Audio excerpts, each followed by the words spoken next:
Assalamualaikum warahmatullahi wabarakatuh. Bismillahirrahmanirrahim.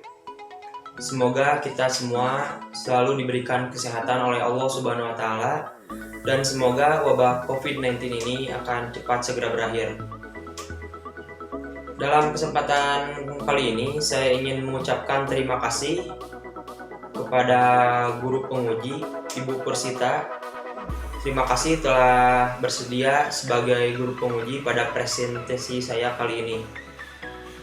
Karena pada tanggal 13 Mei 2020 akan dilaksanakan sidang secara daring. Maka dari itu, izin memperkenalkan diri, nama saya Rian Abdurrahman dari kelas 11 P4. Di sini saya akan mempresentasikan hasil prakrin saya selama di Sultan Raja Hotel.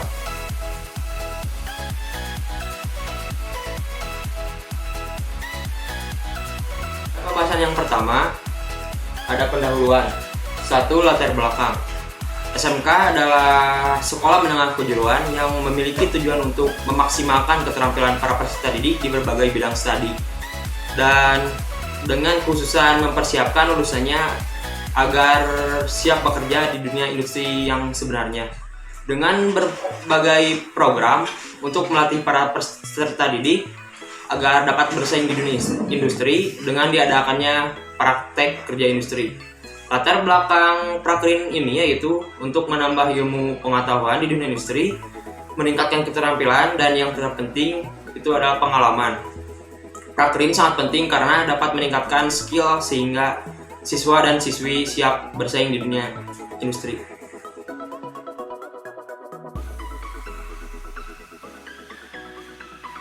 Lalu yang kedua ada tinjauan umum.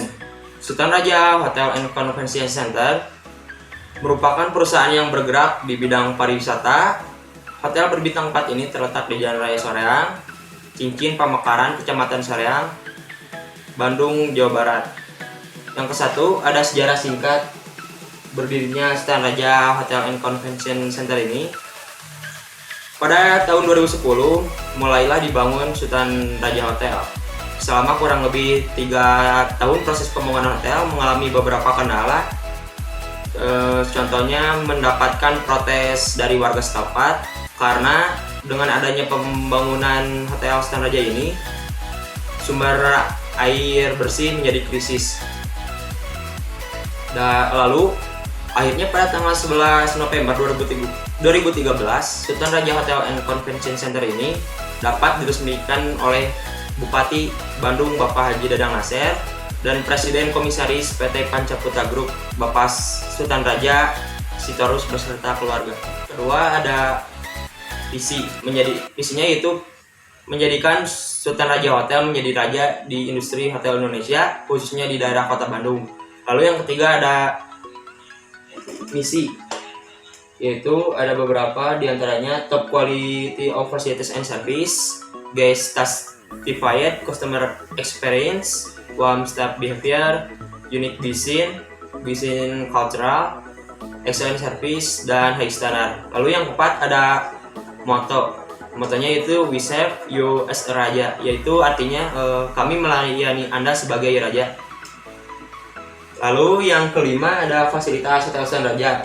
Ada 4 tipe jenis kamar yang disediakan di Hotel Sultan Raja. Yang satu ada Junior Suite Room. Junior Suite Room ini memiliki 6 kamar yang menyebar dari lantai 2 ke lantai 4 dan setiap lantainya memiliki 2 unit tipe Junior Suite Room.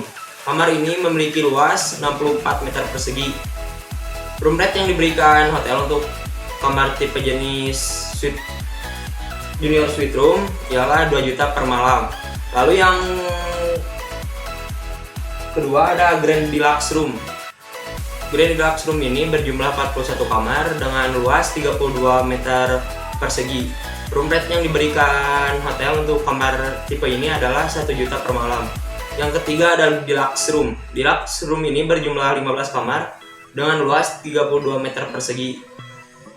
Untuk kamar jenis Deluxe Room ini room rate-nya 700 per malam. Dan yang terakhir Ada superior room ini berjumlah 109 kamar dengan luas 32 meter persegi.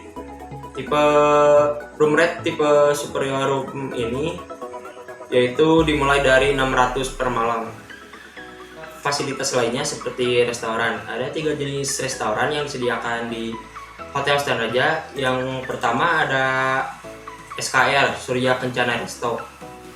SKR ini terletak di lantai 2 dan berkapasitas 150 orang. Dan yang kedua ada Wastu Kencana Resto, atau juga disingkat WKR. Dan yang ketiga ada Stan Raja Restoran and Cafe. Stan Raja Restoran and Cafe ini biasanya digunakan untuk acara seminar, art performance, atau juga event-event yang lainnya. Dan ada juga outdoor swimming pool. Ada 2 outdoor swimming pool, yang satu adalah ada kolam cinta. Kolam cinta ini terletak di sebelah pinggir Stan Raja Hotel, mempunyai kedalaman 1 sampai dengan 2 meter. Dulunya kolam cinta ini dikhususkan untuk tamu yang menginap saja, tapi sekarang sudah dibuka untuk umum dan dikenakan tarif 20 sampai 30 rupiah. Dan yang kedua ada swimming pool Olimpik. Kolam renang ini sudah dibuka untuk umum dan sering digunakan untuk anak sekolahan yang melakukan praktek olahraga renang. Mempunyai kedalaman 1 hingga 3 meter dan dikenakan tarif 15.000 sampai 30.000 rupiah. Dan ada juga meeting room and ballroom. Ada beberapa meeting room, yaitu Brawijaya, Mula Warman, Dharma Wangsa, Sanjaya, Linggajaya, dan juga Srijaya Naga. Dan selanjutnya ada tennis court.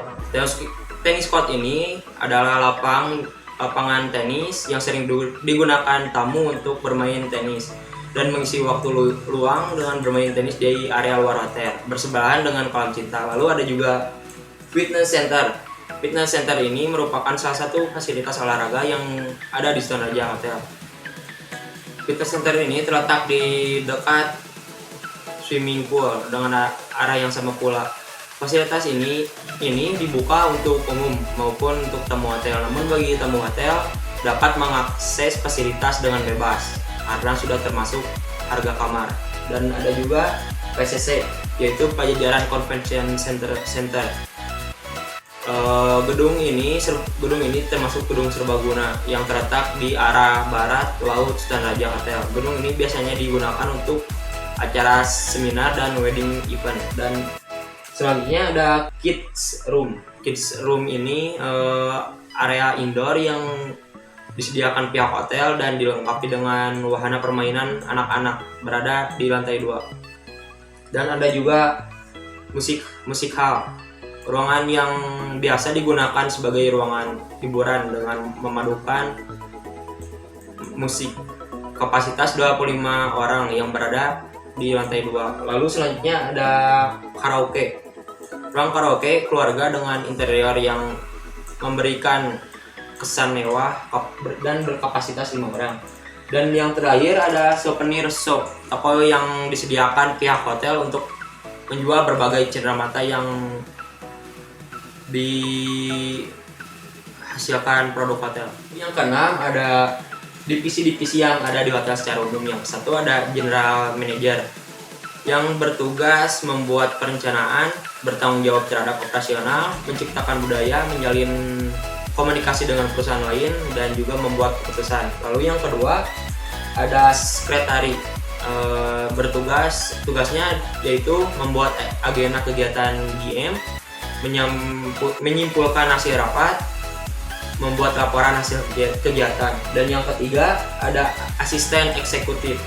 Tugasnya itu menjalankan perintah yang diberikan oleh general manager, menyampaikan laporan yang dibuat oleh para manajer. Eksekutif asisten manajer ini bertanggung jawab kepada GM dan mengambil alih tugas GM apabila GM sewaktu-waktu berhalangan. Dan yang keempat ada residence manager. Resident manager ini tugasnya mengepalai semua manajer di lini pertama dan mengawasi bertanggung jawab atas seluruh kegiatan manajer lini pertama. Dan yang kelima ada HRD, Human Resource Manager. Tugasnya yang ke-1 bertanggung jawab terhadap semua administrasi karyawan, yang kedua melakukan perekrutan karyawan, dan yang ketiga membuat program pengembangan keterampilan karyawan. Dan yang ke-6 ada Sales and Marketing Manager. Tugasnya yang ke-1 membuat strategi pemasaran dan penjualan, kedua bertanggung jawab atas publikasi atau perikanan hotel, dan yang ketiga bertanggung jawab dalam hubungan dengan para pelanggan. Dan yang ke-7 ada Food and Beverage Manager. Tugasnya yaitu yang ke-1 bertanggung jawab atas pengolahan makanan dan minuman, membuat laporan pemakaian bahan baku dan F&B cost, dan yang ketiga menciptakan menu baru yang inovatif. Lalu yang ke-8 ada Front Office Manager, yaitu tugasnya yang satu bertanggung jawab terhadap semua aktivitas di FO, yang kedua mengoptimalkan dan memaksimalkan okupansi pada area hotel, dan yang ketiga membuat laporan kamar, check-in dan check-out dan reservasi. Lalu yang ke-9 ada Executive Housekeeper. Tugasnya yang ke-1 bertanggung jawab atas kebersihan dan kerapian fasilitas hotel, kedua membersihkan dan merapikan kamar yang telah digunakan oleh tamu sesegera mungkin setelah tamu check-out.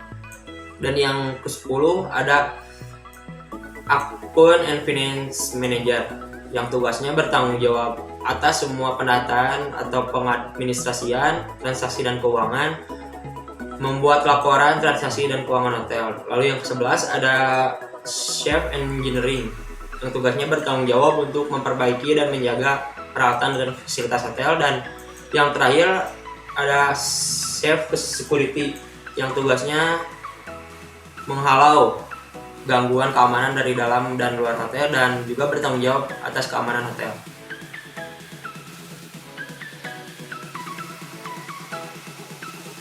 Terakhir ada pembahasan. 1.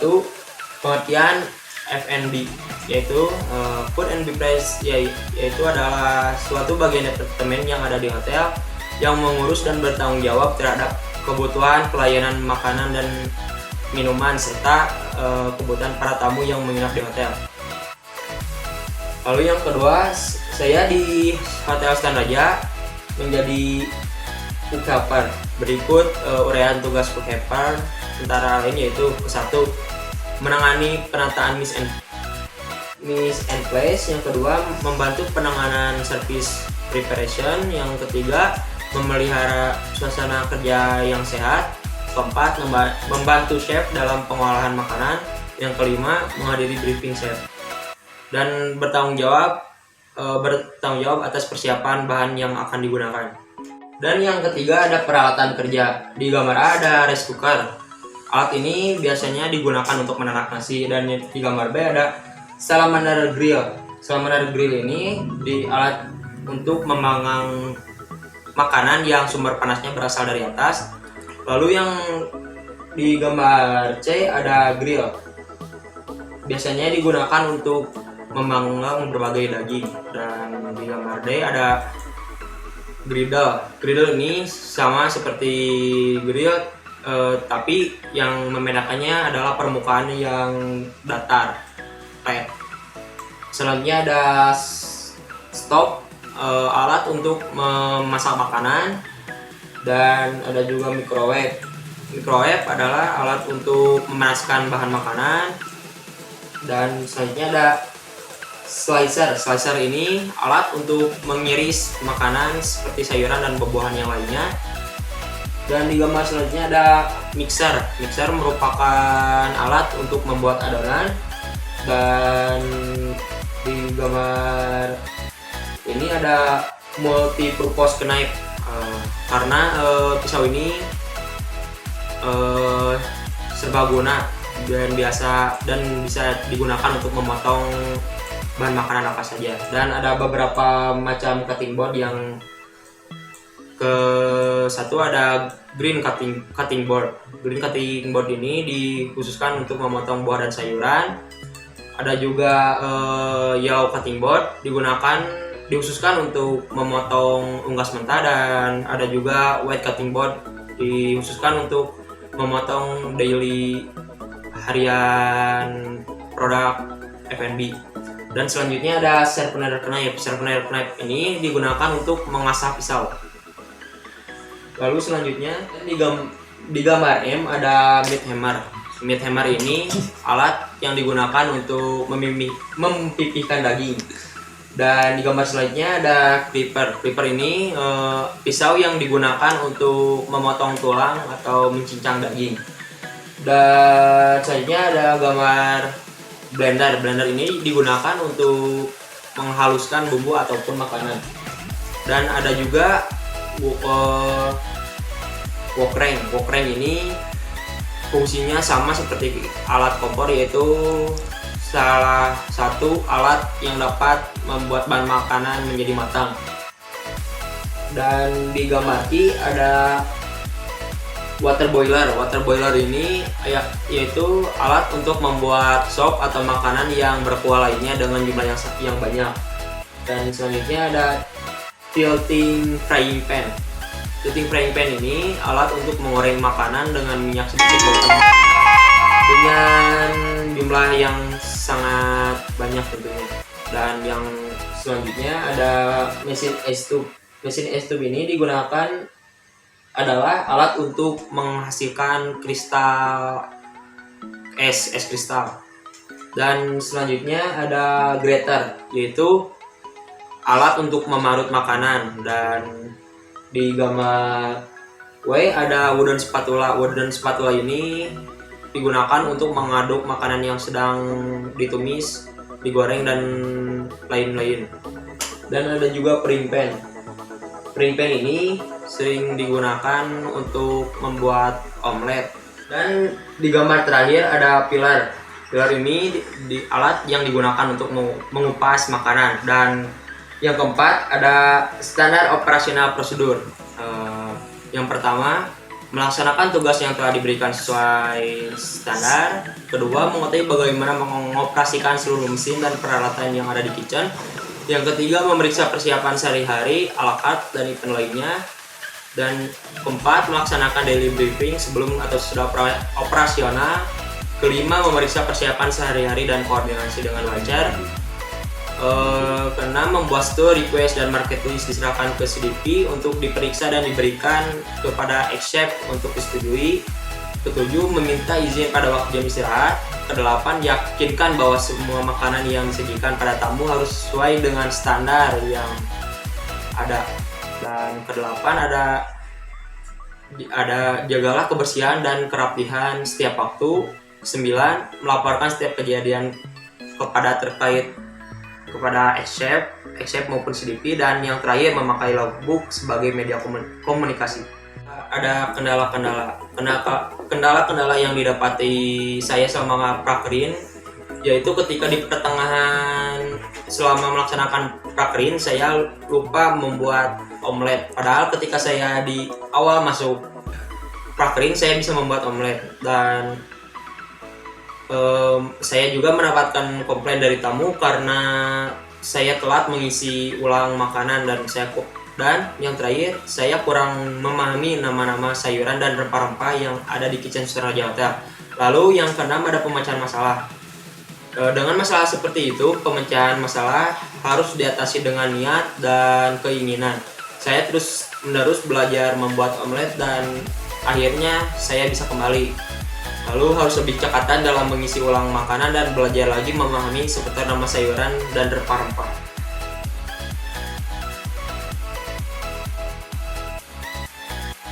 Setelah melaksanakan kegiatan praktek kerja industri selama 4 bulan di Sultan Raja Hotel and Convention Center, saya dapat mengetahui bagaimana bekerja di dunia industri yang sebenarnya, terutama di F&B departemen. Tentunya dengan adanya prakerin ini, saya mendapatkan pengalaman yang cukup banyak yang dapat menjadi bekal untuk masa yang akan datang. Adapun kesimpulan-kesimpulan lainnya selama melaksanakan kegiatan prakerin di Sultan Raja Hotel, yaitu 1. Sultan Raja Hotel ini merupakan suatu perusahaan yang bergerak di bidang pariwisata. yang terletak di Jalan Raya Soreang Ciwidey, Soreang, Bandung, Jawa Barat, yang menyediakan pelayanan bagi masyarakat umum dengan fasilitas jasa penginapan, penyediaan makanan dan minuman, jasa pelayanan kamar, dan fasilitas lainnya. Lalu yang kedua, Food and Beverage merupakan departemen yang berperan sangat penting di suatu hotel yang mempunyai tugas dan bertanggung jawab dalam terciptanya kelancaran operasional hotel dalam hal menyajikan makanan dan minuman. Dan yang ke-1, saran saya yang ingin sampaikan kepada pihak industri adalah dapat merekrut para training yang pernah melaksanakan prakrin di Hotel Saraja, dapat mempererat lagi hubungan antar departemen maupun karyawan yang lainnya, serta dapat mempererat lagi hubungan antara pihak industri dan pihak sekolah. Dan yang kedua, beberapa saran yang saya ingin sampaikan kepada pihak sekolah. Sebaiknya pemberitahuan mengenai pengumpulan semua data-data hasil prakrin tidak mendadak. Sebaiknya guru pembimbing dapat terus melakukan monitoring terhadap siswa yang sedang melakukan prakrin. Lalu, dikarenakan adanya wabah COVID-19 ini yang sekarang membuat aktivitas dihentikan, berpengaruh terhadap kurangnya keterampilan dan pengetahuan para siswa dan siswi. Sebaiknya kegiatan prakrin dilanjutkan setelah wabah ini mereda. Dan yang terakhir, dapat mempererat lagi hubungan antara pihak sekolah dan pihak industri agar menjadikan peluang besar untuk siswa dan siswi. Ini yang terakhir ada lampiran foto-foto kegiatan. Di foto A saya itu sedang melakukan cleaning kitchen. Di foto B saya sedang memotong sayuran, dan di gambar C saya sedang melakukan daily stock extend, dan di foto D saya sedang membakar sate, dan yang terakhir di foto E saya sedang melakukan pemotongan sayuran. Sekian presentasi dari saya. Mohon maaf bila ada salah kata dan kata-kata yang kurang berkenan. Wabillahi taufiq.